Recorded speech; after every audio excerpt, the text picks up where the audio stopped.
तो नमस्कार दोस्तों, जैसा कि आप सभी जानते हैं ये दीवानी महाकाल की क्या बकरी है? हर हर महादेव करने वाली मतलब के ब्लॉगर आप सभी तो जानते हैं इसको।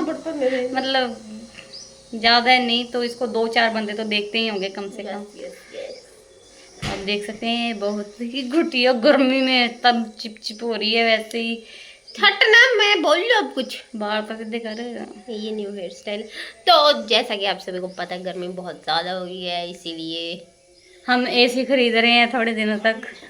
इतना झूठ भी नहीं बोली था। आंटी इसकी मम्मी दिला रही है एसी मेरे कमरे में। ये तो ऐसा कुछ भी नहीं है, ये टाइम पास कर रही है जस्ट क्या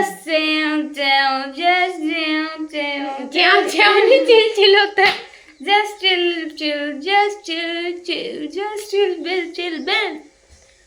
ठीक है गाइस, इसको गर्मी सिर पे चढ़ गई। आप भी कृपया अपना गर्मी में ध्यान रखें और ये डलेगा। Bye bye.